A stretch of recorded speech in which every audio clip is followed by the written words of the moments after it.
Hello student, Shrimati मोहरी देवी तापड़िया कन्या महाविद्यालय के इस यूट्यूब चैनल पर आप सभी का फिर से स्वागत है। आज का जो अपना टॉपिक है वो है कॉची-रीमान इक्वेशन। आज की वीडियो में अपन कॉची-रीमान इक्वेशन के बारे में डिस्कस करेंगे कि कॉची-रीमान इक्वेशन होता क्या है और इसको अपन किस तरह से सॉल्व करते हैं। तो देखिए अपन स्टार्ट करते हैं। कल अपन ने प्रीवियस वीडियो में अपन ने एनालिटिक फंक्शन के बारे में डिस्कस किया था कि एनालिटिक फंक्शन होता क्या है, विश्लेषिक फलन के बारे में डिस्कस किया था। और ये जो थ्योरम अपने को यहाँ पर गिवन है ये भी किसके बेस्ड है, विश्लेषिक फलन के पर ही बेस्ड है, एनालिटिक फंक्शन पर बेस्ड ही ये इक्वेशन अपनी, ये जो थ्योरम है इक्वेशन है वो इसी पर बेस्ड रहती है। तो देखिए कॉची-रीमान इक्वेशन को निकालने से पहले अपन उसके स्टेटमेंट को देखते हैं कि उसका स्टेटमेंट अपने से क्या कहता है। तो उसका स्टेटमेंट कुछ इस तरह से होता है कि कोई भी जो फलन है उसके एनालिटिक फंक्शन होने के लिए ये जो कॉची-रीमान इक्वेशन होती है वो एक नेसेसरी एंड सफिशिएंट कंडीशन की फॉर्म में ली जाती है। ठीक है, तो यानी अगर अपन यहाँ पर ये कह सकते हैं कि कोई भी जो फलन है उसको विश्लेषिक फलन होने के लिए कॉची-रीमान समीकरण को क्या करते हैं, वो संतुष्ट करते हैं। ठीक है, यहाँ पर लिखेंगे कोई फलन है f of z equals to u plus iota v प्रांत d में विश्लेषिक फलन होगा। विश्लेषिक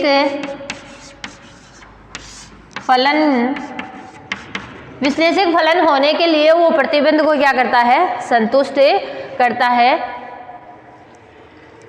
विश्लेषिक फलन होने के लिए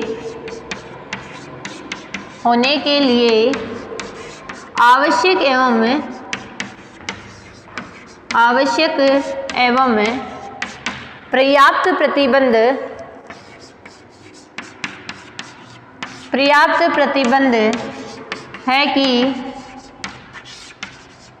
पर्याप्त प्रतिबंध है कि वे कि फलन उस प्रांत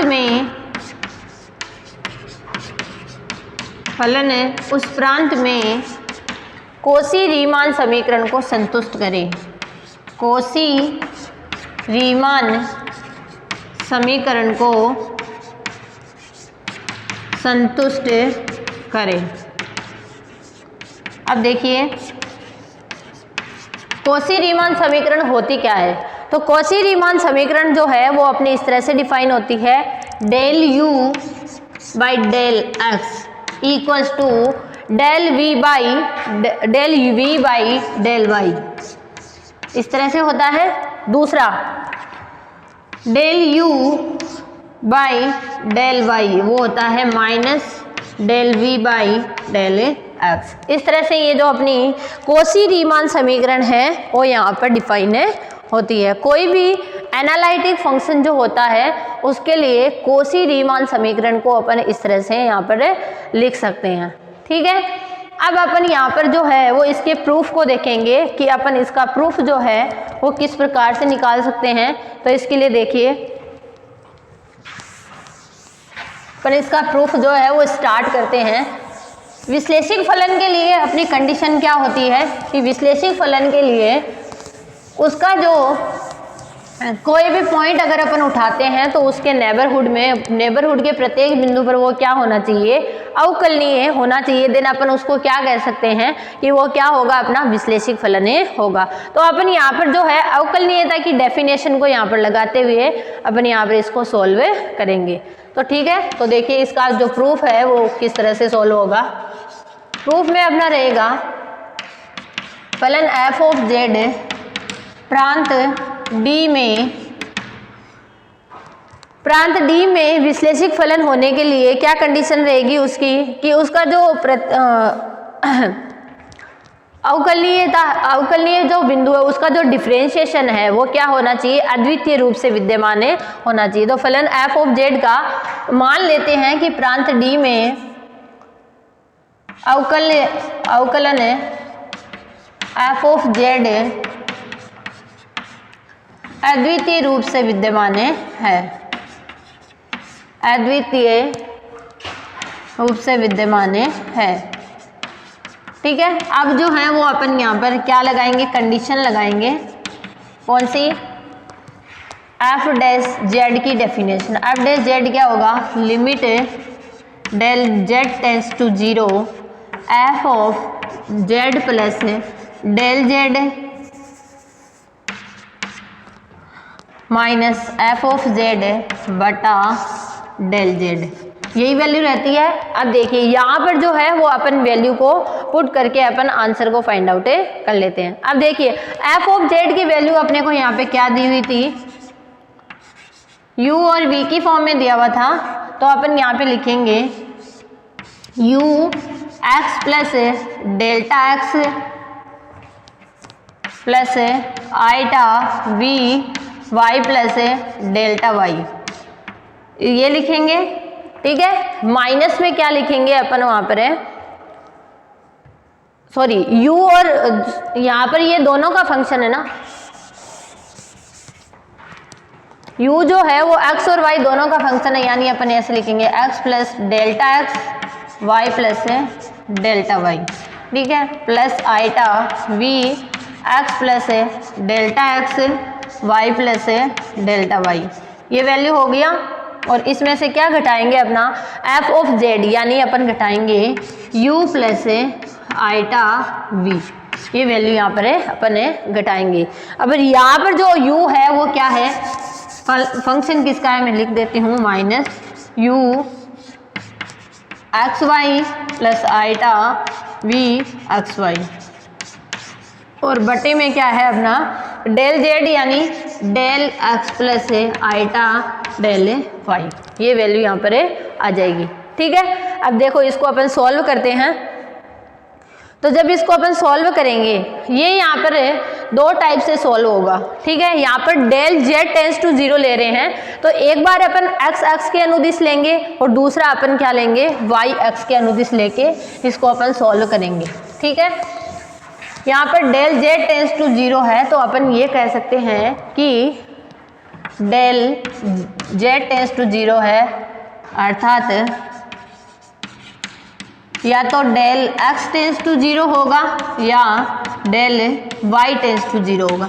अब अपन जानते हैं डेल एक्स टेंस टू 0 कब होता है, जब अपनी वैल्यू क्या होती है, वाई एक्स के अनुदिश से चलती है, वाई एक्स की ओर अग्रसर होती है। और डेल वाई टेंस टू 0 कब होता है, जब अपनी जो वैल्यू है वो क्या होती है, एक्स एक्स के अनुदिश। तो अपन केस फर्स्ट ले लेते हैं कि जो मेरा फलन है वो क्या हो रहा है, एक्स एक्स के अनुदिश 0 की ओर अग्रसर हो रहा है। ठीक है, अपन यहाँ मान लेते हैं कि जो डेल जेड है वो एक्स एक्स के अनुदिश, डेल जेड एक्स एक्स के अनुदिश 0 की ओर अग्रसर हो, 0 की ओर अग्रसर हो। और इस कंडीशन में क्या होगा, डेल y टेंस टू क्या होगा, 0 होगा, क्योंकि अपन जानते हैं कि x अक्ष पर अपना y कंपोनेंट क्या होता है, 0 होता है। तो इस कंडीशन में जो अपना f ऑफ z होगा उसकी वैल्यू क्या बन जाएगी, ये जो फॉर्मूला आपको दिख रहा है इसमें जहां भी आपको डेल y दिख रहा है उसकी वैल्यू को क्या पुट कर देंगे, 0 पुट कर देंगे। ठीक है, तो देखिए क्या बनेगा अपना फलन जो बनेगा, f dash z equals to limit del, यहाँ पर डेल z टेंस टू 0 की जगह क्या बन जाएगा, एक्स एक्स के अनुदिश है, तो डेल एक्स टेंस टू यहाँ पर 0 बन जाएगा। तो इस कंडीशन में जो अपना वैल्यू आएगा f of z plus del z minus F of z बटा डेल z, तो ये जो वैल्यू होगी वो क्या हो जाएगी, रिप्लेस हो जाएगी डेल एक्स टेंस टू 0। अब यहाँ पर जो वैल्यू बनेगी वो क्या बनेगी अपनी, f of u x plus delta x y plus iota v x plus delta x v। ठीक है, minus u x y plus iota v x y. ठीक है, डेल y को अपन ने क्या रख दिया, 0, और यहाँ पर भी अपना क्या आ जाएगा, ओनली डेल एक्स जो वैल्यू है वो डिफाइन हो जाएगा। ठीक है, अब इनको अपन u वाले पद को अलग कर लेते हैं और v वाले पद को अलग कर लेते हैं। तो देखिए फॉर्मूला क्या बनेगा, एफ डैश जो है वो अपना किस में चेंज हो जाएगा, देखिए यहाँ पर वैल्यू हो जाएगी एफ, जो u है वो अलग हो जाएगा अपना, सॉरी फलन का मान तो अपन रख ही चुके हैं, यहाँ पे एफ नहीं लगेगा, u x plus del x, यहाँ पर लिमिट चली रही है अपनी del x tends to 0, x plus del x y minus u x y बटा डेल एक्स, ये हो गया।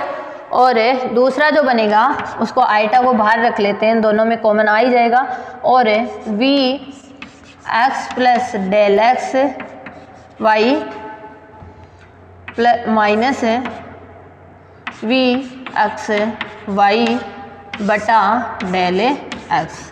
तो आप देखिए यहाँ से अपनी क्या वैल्यू आ जाएगी, यहाँ से वैल्यू बन जाएगी अपनी, इसको अपन क्या लिख सकते हैं, del u by del x लिख लेंगे, और इसको क्या लिख लेंगे, ये तो हो जाएगा del u by del x, यानी u का x की रेस्पेक्ट में डिफ्रेंशिएशन, ये हो गया, और ये हो जाएगा v का x की रेस्पेक्ट में डिफ्रेंशिएशन। ये वैल्यू जो है ये वो यहाँ पर बन जाएगी, एफ डैश जेड की वैल्यू आ गई। कब, जब अपना डेल जेड है वो क्या हो रहा हो, एक्स के अनुदिश 0 की ओर अग्रसर हो रहा हो, तो इस कंडीशन में अपनी ये वैल्यू यहाँ पर आएगी। ठीक है, अब देखिए,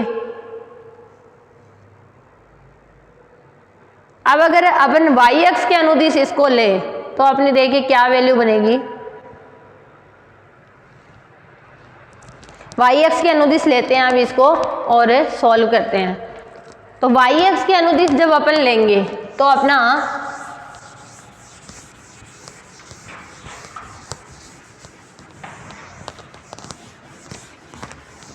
यहाँ पर लिखेंगे केस सेकंड, वाई एक्स के अनुदिश, तो जब वाई एक्स के अनुदिश होगा तो x क्या हो जाएगा, 0 हो जाएगा, डेल x टेंस टू 0। तो इस कंडीशन में अपना एफ डैश जेड जो है वो क्या बन जाएगा, लिमिट है डेल y टेंस टू 0।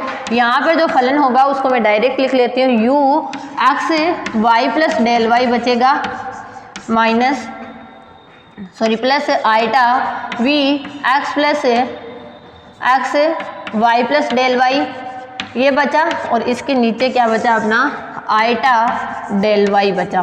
ठीक है, और इधर जो बचेगा u एक्स वाई, यहाँ पर तो अपना माइनस चल ही रहा है, अलग अलग जो वैल्यू है वो अपन लिख लेते हैं, u x y plus iota v x y, ये वैल्यू यहाँ पर बन जाएगी। तो देखिए अब इनको अपन अलग अलग करके अपन इसके आंसर को सॉल्व करते हैं। तो देखिए जब अपन अलग अलग करेंगे तो u के पद को अलग कर लेते हैं और v के पद को अलग कर लेते हैं। तो देखिए क्या बनेगा,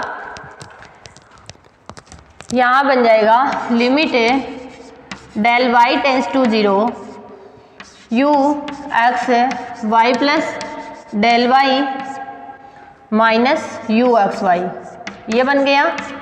ठीक है, बटा आइटा डेल वाई, और यहाँ पर जो है वो बन जाएगा limit del y tends to 0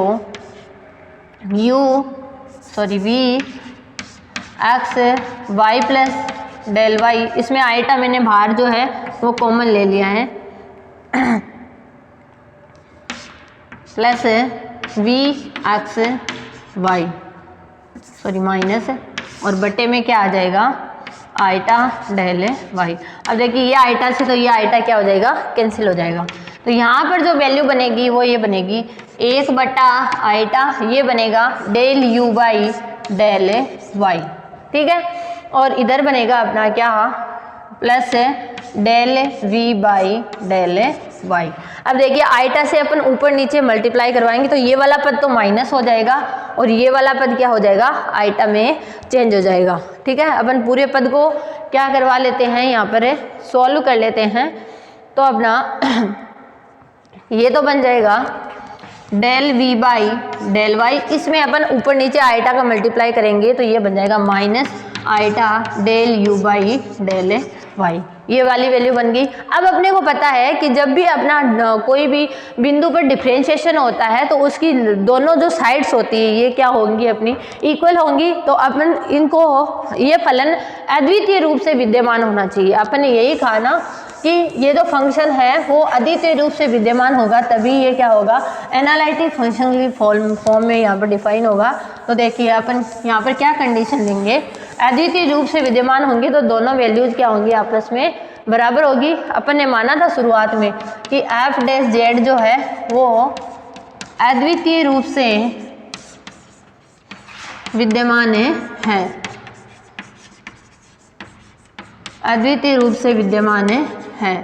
अतः अब ये अद्वितीय रूप से विद्यमान है तो इनकी जो वैल्यूज है यानी del u by del x plus iota del v by del x, ये किसके बराबर होगा, del v by del y minus iota del u by del y. ठीक है, अब देखिए आइटा आइटा वाले पद एक दूसरे के बराबर हो जाएंगे और यानी काल्पनिक भाग और वास्तविक भाग अलग अलग हो जाएंगे। तो del u by del x वो किसके बराबर हो जाएगा, del u by del y के, और del v by del x ये बराबर हो जाएगा minus del u by del y को। यानी इसको अपन ऐसे भी लिख सकते हैं, del u by del y बराबर minus del v by del x. और यही क्या होती है, अपनी कॉची रीमान इक्वेशन के स्टेटमेंट्स यहाँ पर होते हैं। तो कोई भी फंक्शन के लिए एनालिटिक फंक्शन होने के लिए कौन सी इक्वेशन सेटिस्फाई होनी चाहिए, कॉची रीमान इक्वेशन अगर सेटिस्फाई होगा तो वो क्या हो जाएगा, एनालिटिक फंक्शन की फॉर्म में डिफाइन हो जाएगा। ठीक है, तो ये था अपना आज का वीडियो कॉची रीमान इक्वेशन के बारे में। अपन ने थ्योरम का स्टेटमेंट पढ़ा है और उसके प्रूफ को पढ़ा है। आई होप आपको समझ आया होगा। आप इस वीडियो को ध्यान से देखिएगा और कुछ भी नहीं समझ में आता तो शेयर कीजिएगा। Thank you so much.